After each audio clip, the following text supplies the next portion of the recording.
Hi friends, welcome to my channel. ఈరోజు recipe వచ్చేసి సేమియా పాయసం. ఇక్కడ సేమియా పాయసాన్ని చక్కెర యూజ్ చేయకుండా బెల్లంతో చేస్తున్నాను. బెల్లంతో చేస్తే పాలు విరిగిపోతాయేమో అని కొందరు అంటారు కదా, పాలు విరిగిపోకుండా చాలా టేస్టీగా చేస్తున్నాను. ఈ ఛానల్ కొత్తగా చూసే వాళ్ళైతే సబ్స్క్రైబ్ చేసి లైక్ చేయడం మాత్రం మర్చిపోకండి ఫ్రెండ్స్. ఇప్పుడు ఈ బెల్లంతో సేమియా పాయసం ఎలా ప్రిపేర్ చేద్దామో చూసేద్దాం. ముందుగా స్టవ్ ఆన్ చేసి ఒక ప్యాన్ అయితే పెట్టేసుకోవాలి. ప్యాన్ వేడెక్కిన తర్వాత 2 టేబుల్ స్పూన్ నెయ్యిని వేసుకున్నాను. డ్రై ఫ్రూట్స్ని అయితే కిస్మిస్, బాదం, కాజుని అయితే తీసుకున్నాను. వీటిని గోల్డెన్ బ్రౌన్ కలర్ వచ్చేంత వరకు ఫ్రై చేసుకోవాలి. ఇలా ఈ విధంగా ఫ్రై అయిన తర్వాత వీటిని అయితే ఒక ప్లేట్లోకి అయితే తీసేసుకున్నాను. తర్వాత అదే నెయ్యిలో 1 కప్పు వరకు సేమియాని తీసుకున్నాను. ఇది గోల్డెన్ బ్రౌన్ కలర్ వచ్చేంత వరకు స్టవ్ని లో ఫ్లేమ్లో పెట్టి ఫ్రై చేసుకోవాలి. ఇలా గోల్డెన్ బ్రౌన్ కలర్ వస్తే సరిపోతుంది. ఇప్పుడు దీంట్లో వేడి నీళ్ళని అయితే పోస్తున్నాను. చల్ల నీళ్ళ బదులు వేడి నీళ్ళు పోసుకోవడం వలన సేమియా పాయసం చిక్కబడకుండా ఉంటుంది. ఇలా వాటర్ వేసాక ఇది ఒక 50% ఈ వాటర్లోనే ఉడికిపోవాలి. 1/2 టేబుల్ స్పూన్ సాల్ట్ని వేస్తున్నాను. బెల్లంతో చేస్తున్నాం కదా, కొంచెం సాల్ట్ వేస్తే చాలా బాగుంటుంది. సేమియా 50% ఉడికిన తర్వాత 1.5 గ్లాస్ పాలను అయితే వేసుకుంటున్నాను. ఇక్కడ నేను పాల మీద మీగడతో పాటు వేసేస్తున్నాను. మీగడ వేసుకోవడం వలన టేస్ట్ బాగుంటుంది.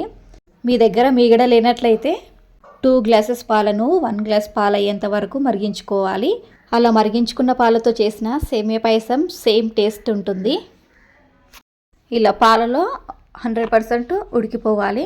ఇలా కొంచెం తీసి ఇలా బ్రేక్ చేసి కూడా చూపిస్తున్నాను. ఇలా మనం వేలుతో నొక్కితే ఇట్లా బ్రేక్ అవ్వాలి. ఇలా బ్రేక్ అయినట్లయితే కరెక్ట్గా ఉడికిపోయినట్లు. మనం ముందే డ్రై ఫ్రూట్స్ని ఫ్రై చేసి పక్కకు పెట్టేసుకున్నాం కదా, ఆ డ్రై ఫ్రూట్స్ని కూడా ఈ టైంలోనే యాడ్ చేసేసుకోవాలి. 2 ఇలాచీలను దంచి వేసుకున్నాను. మీ దగ్గర ఇలాచీ పౌడర్ ఉన్నా సరే వాడుకోవచ్చు. ఇక్కడ నేను కప్పుంబావు బెల్లాన్ని అయితే తీసుకున్నాను. స్టవ్ బంద్ చేసిన తర్వాతనే మనం బెల్లాన్ని అయితే పాయసంలో వేసుకోవాలి. అలా అయితేనే పాలు విరిగిపోకుండా ఉంటాయి. బెల్లం వేసిన తర్వాత ఒక్కసారి కలిపేసి మూత పెట్టి 5 నిమిషాల వరకు వదిలేయండి. ఇలా మనం 5 మినిట్స్ మూత పెట్టి ఉంచుకోవడం వలన బెల్లం ఆ వేడికి కరిగిపోతుంది, పాలు కూడా విరిగిపోవు. ఇందులో మీగడను వేసాం కదా, ఆ మీగడ వేయడం వలన ఈ పాయసం క్రీమీగా చాలా కమ్మగా ఉంటుంది. ఈ పాయసాన్ని అయితే ఒక సర్వింగ్ బౌల్కి అయితే సర్వ్ చేసేసుకుంటున్నాను.